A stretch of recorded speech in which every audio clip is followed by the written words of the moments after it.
नमस्कार, आप देख रहे हैं आज तक। आपके साथ मैं हूं सईद अंसारी। बंगाल की राजनीति की गर्मी आज दिल्ली की ठंड में महसूस हो रही है। दिल्ली में बंगाल पर बीजेपी की एक बड़ी बैठक है, लेकिन 3 बजे यानी कि बस इसी वक्त शुरू होने वाली ये बैठक थोड़ी देर से शुरू होगी। गृह मंत्री अमित शाह गुजरात से आज शाम लौटेंगे। उनके लौटने के बाद ही ये बैठक हो पाएगी। तो 3 बजे जो बैठक होने वाली थी, उस बैठक में थोड़ी देरी हो रही है। गुजरात में अमित शाह हैं और मकर संक्रांति पर कल वहां पर पहुंचे थे, एक मंदिर में उन्होंने पूजा अर्चना की थी। लेकिन बंगाल बीजेपी के तमाम नेता इस वक्त दिल्ली में मौजूद हैं और ये अहम बैठक बंगाल विधानसभा चुनावों के मद्देनजर है, क्योंकि बंगाल में बीजेपी ने जबरदस्त अपनी ताकत झोंक दी है और विधानसभा चुनाव के लिए कमर कस ली।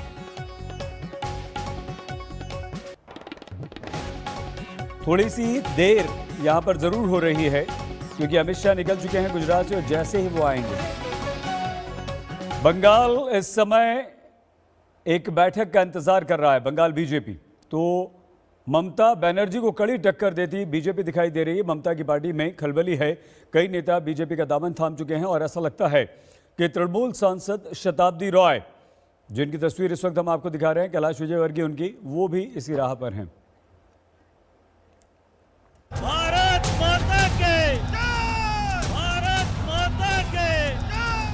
अराजकतावाद ये ज्यादा दिन नहीं चलने वाला है।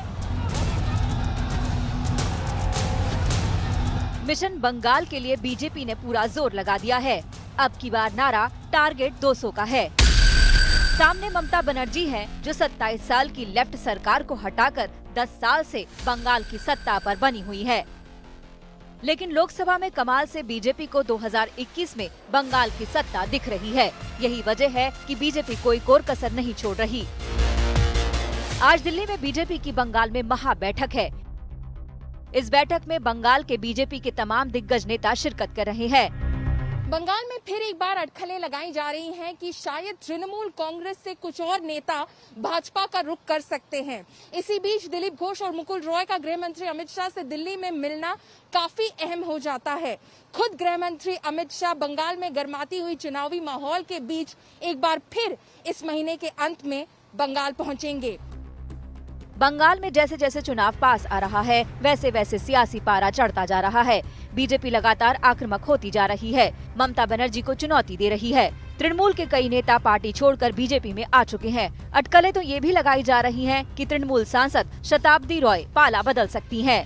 बंगला फिल्म की हीरोइन रह चुकी शताब्दी रॉय के फेसबुक पोस्ट से अटकलों को और जोर मिल रहा है। इस पोस्ट में उन्होंने लिखा है, आज तक कई लोग मुझसे पूछ रहे हैं कि मैं कई कार्यक्रमों में क्यों नहीं दिखती। उन्हें मैं बताना चाहती हूँ कि मैं हर जगह जाना चाहती हूँ, लेकिन मुझे लगता है कि कुछ लोग नहीं चाहते कि मैं आपके पास आऊँ। यही नहीं, शताब्दी रॉय ने आगे लिखा है, मुझे कई कार्यक्रमों की खबरें नहीं मिलती। अगर मुझे पता ही नहीं होगा तो मैं कैसे जा सकती हूँ। इस नए साल में मैं निर्णय लेने की कोशिश कर रही हूँ, ताकि पूरी तरह से आपके साथ रह सकूँ। अगर कोई फैसला लेती हूँ तो 16 जनवरी दोपहर 2 बजे सूचित करूँगी। सवाल उठ रहा है कि वीरभूमि से शताब्दी रॉय के इस पोस्ट का क्या मतलब निकाला जाए। क्या शताब्दी भी ममता को छोड़ने जा रही है? क्या शताब्दी भी शुभेंदु की राह पर है? बीजेपी नेता कैलाश विजयवर्गीय तो ताल ठोक रहे हैं कि ममता के 41 विधायक उनके साथ आने को तैयार हैं। बहुत निराशा है। बहुत सारे लोग, लगभग मेरे पास 41 विधायकों की सूची है जो बीजेपी में आना चाहते हैं। यदि वो 41 विधायक को मैं ले लूँ तो सरकार गिर जाए, पर हम लोग देख रहे हैं कि किसको लेना और किसको नहीं लेना। यदि छवि खराब है किसी की तो हम नहीं लेंगे उसको, ये हमने सोचा है। 2016 के विधानसभा चुनावों में बीजेपी सिर्फ 3 सीटें जीत पाई थी, लेकिन 5 साल में गंगा में काफी पानी बह गया। ममता के खिलाफ एंटी इनकम्बेंसी है। प्रधानमंत्री मोदी का जलवा बना हुआ है। लोकसभा में कमाल करने के बाद बीजेपी ने साबित कर दिया कि बंगाल में जादू तो वही कर सकती है। कोलकाता से इंद्रजीत कुंडू के साथ आज तक ब्यूरो। शताब्दी रॉय कल दिल्ली आ रही हैं और संभव है कि वो गृह मंत्री अमित शाह से मिलेंगे। आज तक से एक्सक्लूसिव बातचीत में शताब्दी रॉय ने कहा, अमित शाह से मिलने में गलत क्या है? बतौर सांसद मैं मिलने जा रही हूँ। दीदी ये बताया जा रहा है कि आप बीजेपी के साथ भी आपकी बातचीत हुई है, अमित शाह के साथ भी आपकी बातचीत हो सकती है, क्या इसका संभावना है? Is there a chance?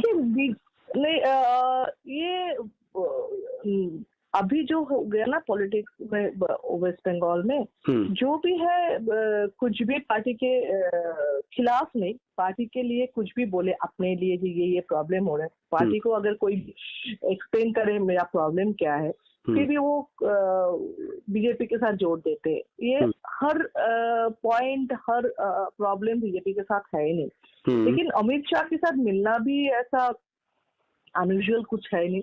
मैं एमपी हूँ, मैं पार्लियामेंट में जाती हूँ, मैं मिल ही सकती हूँ वो, और ये भी नहीं है जो अगर आप मिलो बीजेपी में ज्वाइन करो, ऐसा भी। देखिए, अगर आपका ये तो सच है, जो पार्टी मुझे शताब्दी राय बनाया नहीं ना, मैं तो पहले से शताब्दी राय थी, फिर मुझे एमपी बनाया। मुझे रेस्पेक्ट जो था, मेरे से जो प्यार था उस पे ऐड हुआ, है ना। तो जो अगर आप मुझे एमपी के नाते रेस्पेक्ट भी मत करो, आप पॉलिटिशियन नाते रेस्पेक्ट ना करें, मेरा जो रेस्पेक्ट इतना दिन से बना हुआ है उस पर तो साफ जाहिर है, सुन लिया आपने, शताब्दी राय खुश तो नहीं हैं। न्यूनतम सम्मान की बात वो अपनी पार्टी में कह रहे हैं। उधर दिलीप घोष जो कि बीजेपी नेता हैं, उन्होंने शताब्दी राय के बीजेपी में आने के सवाल पर साफ तौर पर तो कुछ नहीं कहा है, लेकिन इशारों में ये ज़रूर बता दिया है कि वो किसी के भी आने का बीजेपी में स्वागत करेंगे, तैयार है। কেউ ফেসবুকে, কেউ ফেস টু ফেস। তো আপনাদের ফেস টু ফেসও কেউ বলছে, কেউ ফেসবুকেও বলছে। তো এটা হচ্ছে টিএমসি পার্টিটা, আমরা বলেছি এই পার্টিটা টিকবেই না, কেউ থাকবেই না ওখানে। যারা বাধ্য হয়ে ছিলেন এখন ধীরে ধীরে তারা মুখ খুলতে আরম্ভ করেছেন, বাস্তব পরিস্থিতি নিয়ে বলতে আরম্ভ করেছেন। আরও অনেক কিছু ঘটবে, দেখুন। মানুষই মানুষের পাশে দাঁড়াও, শুধু এটুকু বলবো যে একটু চোখ কান খোলা রাখবেন। অনেকেই চারিপাশে করোনার থেকে বেশি ডেঞ্জারাস, করোনার থেকে বেশি ডেঞ্জারাস কি জানেন? বিজেপি। কারণ ওরা আমাদের কালচার বোঝে না, কারণ ওরা মনুষ্যত্বের দাম বোঝে না, ওরা বোঝে না আমাদের পরিশ্রম, ওরা জানে শুধু বিজনেস। आइए हम आपको सीधे लिए चलते हैं कोलकाता। हमारे संवाददाता इंद्रजीत कुंडू इस वक्त हमारे साथ जुड़ चुके हैं।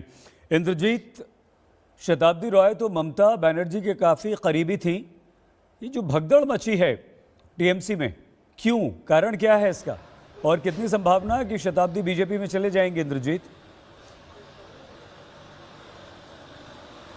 देखिए, सही, यही सबसे बड़ा सवाल है, क्योंकि कुछ दिन पहले बीरभूम में ममता बनर्जी ने एक रोड शो किया था, और पूरे रोड शो में ममता बनर्जी के बगल में खड़ी थी शताब्दी राय। और आज अचानक शताब्दी राय जिस तरह का बयान आज तक से बात करते हुए कहा, उससे सबको, पूरे तृणमूल को शौक है। वो समझने की कोशिश कर रहे हैं कि क्यों शताब्दी राय इस तरह का बयान दे रहे हैं। राय का सीधा सवाल है कि इस पिछले कुछ सालों में वो एमपी जो अपना खुद का कॉन्स्टिट्यूएंसी क्षेत्र है वहां पे काम नहीं कर पा रहे हैं, और जो पार्टी के प्रोग्राम्स हैं वहां पे भी उनको बुलाया नहीं जा रहा है। तो मैंने उनको पूछा था कि आपने क्या मुख्यमंत्री और पार्टी सुप्रीमो ममता बनर्जी को ये कहा था? उन्होंने कहा कि कहने का क्या फायदा, क्योंकि कोई एक्शन नहीं लिया जाएगा। तो शताब्दी राय खफा है पार्टी से, और वो उसको जाहिर भी कर रहे हैं। और इस वक्त तृणमूल कांग्रेस की ओर से फायर फाइट जिसे कह सकते हैं वो किया जा रहा है।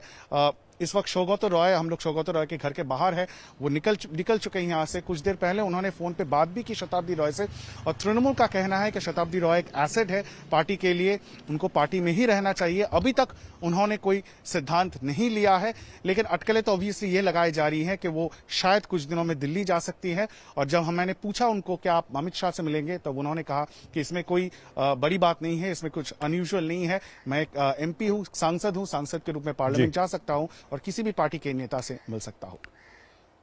बहुत धन्यवाद इंद्रजीत कुंडू हमारे संवाददाता जानकारी दे रहे थे। कल शताब्दी राय आ रही हैं दिल्ली, अमित शाह से मुलाकात करेंगी। बहुत संभावना कि वो बीजेपी में चली जाएं, बीजेपी ज्वाइन कर लें। आज की एक और बड़ी खबर, किसानों और सरकार के बीच बातचीत चल रही है। एक और दौर की बातचीत शुरू हो चुकी है। ये 9वें दौर की बातचीत है, और बातचीत के टेबल पर किसान नेता और सरकार के 2 मंत्री, कृषि मंत्री नरेंद्र सिंह तोमर और रेल मंत्री पीयूष गोयल, ये सब आमने सामने हैं। बैठक से पहले नरेंद्र सिंह तोमर ने कहा कि बातचीत से ही निकलेगा समाधान। हम सुप्रीम कोर्ट की कमेटी और आदेश का सम्मान करते हैं। सरकार कमेटी के सामने अपना पक्ष रखेगी। पिछली बैठक और इस बैठक के बीच में उच्चतम न्यायालय का फैसला आया। भारत सरकार उच्चतम न्यायालय के फैसले का स्वागत करती है और उच्चतम न्यायालय ने जो समिति बनाई है वो समिति जब सरकार को बुलाएगी तो निश्चित रूप से हम अपना पक्ष उस समिति के सामने भी रखेंगे। चूंकि सरकार और किसानों के बीच में वार्ता चल रही है और इसलिए आज वार्ता की तारीख तय थी, तो किसानों के साथ वार्ता हमारी जारी है और हम लोग लगातार इस बात की कोशिश कर रहे हैं कि किसानों से चर्चा के माध्यम से कोई रास्ता निकल आए। इसके बाद भी चर्चा होगी, इसके बाद भी सुप्रीम कोर्ट मैंडेटेड कमेटी में पार्टिसिपेट करें, क्योंकि उन्होंने मना कर दिया है, उस कमेटी के सामने नहीं जाएंगे। क्योंकि दरअसल सुप्रीम कोर्ट हमारे देश की सर्वोच्च संस्था है और हर व्यक्ति की जिम्मेवारी है कि सुप्रीम कोर्ट के प्रति उसकी प्रतिबद्धता हो। आइए सीधे हम आपको लिए चलते हैं। हमारे संवाददाता अशोक सिंघल इस बैठक पर लगातार नजर बनाए हुए हैं। अशोक हमारे साथ हैं। अशोक, 9वां दौर है, कमेटी का गठन हो चुका है, किसान कमेटी के सदस्यों पर आपत्ति व्यक्त कर चुके हैं। ऐसे में आज की इस बैठक से क्या निकल सकता है? देखिए, कुछ निकलने की उम्मीद नहीं है। सुबह से जो मीटिंग हुई है, करीब 2-2.25 घंटे की मीटिंग चली, उसके बाद लंच ब्रेक अभी चल रहा है। सरकार ने आते ही ये कह दिया था नरेंद्र सिंह तोमर ने कि हम तीनों कानून वापस नहीं लेंगे। किसानों ने उसके जवाब में कहा कि तीनों कानून वापसी से कम, रद्द से कम हम मानने वाले नहीं हैं, संशोधन बिल्कुल चाहते नहीं है। सरकार ने कहा कि संशोधन करने को तैयार है, तो किसानों ने साफ तौर से रिजेक्ट कर दिया। पीयूष गोयल ने एसेंशियल कमोडिटीज एक्ट के बारे में फायदे गिनाने चाहे तो किसानों ने कहा इससे हमारा कोई फायदा होने वाला नहीं है और ये हमारे हित में नहीं है। सरकार बार बार तीनों कानूनों के फायदे और उनके संशोधनों की बात करती रही, लेकिन किसान अड़े रहे अपनी बात को लेकर के। नरेंद्र सिंह तोमर ने यहाँ तक कहा कि हमने आपकी ज्यादातर बातें मान ली हैं, लेकिन आप टस से मस नहीं हो रहे हैं, आप अड़े हुए हैं इस बात को लेकर के, एक कदम भी आगे नहीं बढ़े। किसानों को कहा, किसानों ने कहा हमारी मांग शुरू से कि तीनों कानूनों को रद्द होने की है। और सुप्रीम कोर्ट की बात भी सरकार ने रखी कि सुप्रीम कोर्ट ने इन तीनों कानूनों के इम्प्लीमेंटेशन पे रोक लगा दी है, जिसपे सरकार किसानों ने कहा कि वो फौरी तौर से लगाई है, परमानेंट नहीं लगाई है। इसलिए आपको ये बातचीत जो हो रही है, क्योंकि कानून पार्लियामेंट ने बनाया है, तो आप ही को सरकार को रद्द करने पड़ेंगे। सरकार नहीं मान रही इस बात को लेके, तो किसानों ने कहा कि अब बातचीत करने का फायदा नहीं है इस मुद्दे पे, एमएसपी पे बात कीजिए। तो अब उम्मीद ये है कि लंच के बाद एमएसपी पे बात होगी। गतिरोध बना हुआ है अभी भी सरकार और किसानों के भी, तो आज की बैठक में भी कोई नतीजा निकलते हुए नहीं निकल रहा है। बात वहीं पे अटकी हुई है जो पिछली 8 मीटिंगों से अटकी हुई थी, तीनों कानूनों की वापसी को लेकर के। अशोक, एक तस्वीर हम लगातार दिखा रहे हैं जब आप और हम बात कर रहे हैं।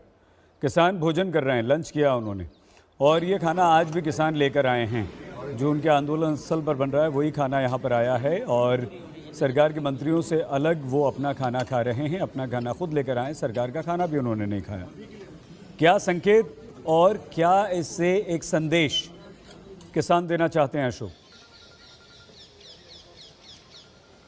देख, किसान साफ तौर से पहले भी अलग एक बार ही इकट्ठा खाना खाया था, उसके बाद अलग अलग खाना खा रहे हैं। उन्होंने साफ तौर से ये संदेश देने की कोशिश की है कि हमारा सरकार के साथ जो विवाद है, जो मुद्दों का विवाद है, और हम किसान के साथ, क्योंकि मैसेज गलत चला गया था साथ खाना खाने से, ये साफ तौर से किसानों ने कहा था उस वक्त भी जब एक बार खाना खाया था, क्योंकि सोशल मीडिया पे अलग चीज चली गई थी, किसानों को ये कहना था। तो इसका मतलब ये नहीं कि हम सरकार के साथ कोई समझौता करने जा रहे हैं। उन्होंने कहा कि हमारा इश्यूज को लेकर जो मतभेद है वो अभी भी है और रहेगा। मुद्दों की बात है वो हम अभी भी कर रहे हैं, और एक बार खाना खाए तो हमें यहाँ पर आपको रोकना पड़ेगा, समय की थोड़ी सी कमी है। अशोक सिंघल हमारे संवाददाता जानकारी दे रहे थे।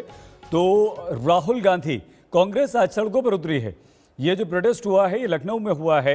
नए साल पर एक बार फिर से कांग्रेस को किसानों की याद आई है। कांग्रेस देश भर में राजभवन का घेराव करने निकली है।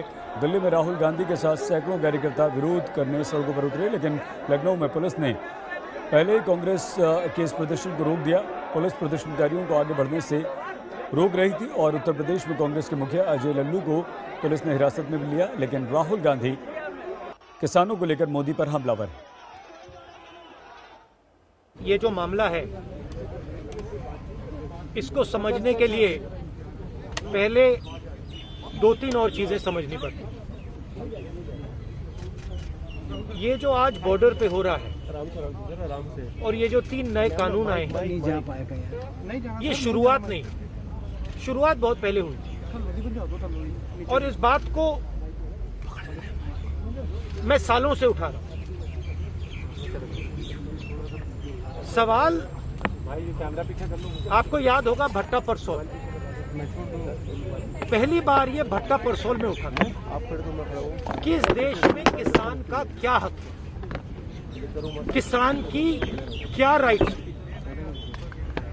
क्या जमीन, किसान की जमीन उसकी है या किसी और की, जो किसान उगाता है उसका फायदा उसको मिलेगा या किसी और। पहली बार ये सवाल भट्टा परसोल में उठा। उसका जवाब कांग्रेस पार्टी ने दिया, लैंड एक्विजिशन बिल को बदला। मोदी जी ने लैंड एक्विजिशन बिल को रद्द करने की कोशिश की, हमने उनको रोका।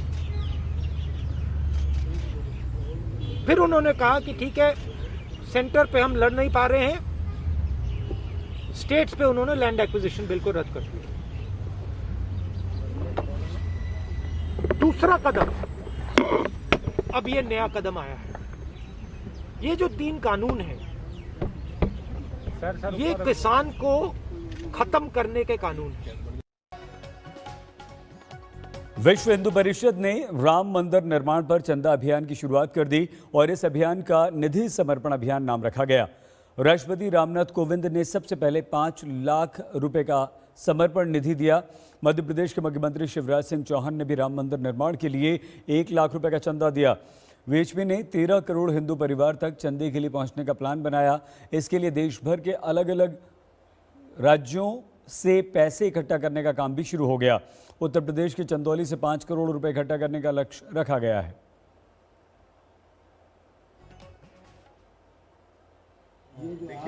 चंदौली की तस्वीर हम आपको दिखा रहे हैं, जहां पर राम मंदिर निर्माण के लिए घर घर जाके चंदा इकट्ठा किया जा रहा है, लेकिन लक्ष्य यहां पर काफ़ी बड़ा रखा गया है। सिर्फ चंदौली में ही 5 करोड़ रुपए इकट्ठा करने का लक्ष्य। और ये वाराणसी की तस्वीर दिखा रहे हैं, जगह जगह पूरे देश में ये अभियान, चंदा अभियान शुरू हो चुका है और जगह जगह विश्व हिंदू परिषद के कार्यकर्ता पहुंच रहे हैं। वो लोगों से राम मंदिर निर्माण के लिए चंदा मांग रहे हैं और दिल खोलकर लोग जो हैं वो इस निर्माण कार्य में अपना योगदान कर रहे हैं। लोग आज राष्ट्रपति जी से मिलने के लिए गए। देश के प्रथम नागरिक होने के कारण हम लोगों की ये इच्छा थी कि इस यज्ञ का आरंभ उनकी प्रथम आहुति से हो जाए और माननीय राष्ट्रपति जी ने, महामहिम राष्ट्रपति जी ने बहुत प्रेम से स्वागत किया, बहुत अच्छी शुभकामनाएं प्रदान की और हम लोगों के इस कार्य की सराहना भी की। उसके साथ ये कहा कि राष्ट्र के निर्माण के लिए यह कार्य आरंभ हो रहा है, इसलिए हमें बहुत आनंद है। उन्होंने भी अपनी प्रथम आहुति के रूप में इस कार्य में 5 लाख और 100 रुपयों की धनराशि का प्रदान किया है और इसके लिए बड़ी शुभकामनाएं प्रदान भी की है।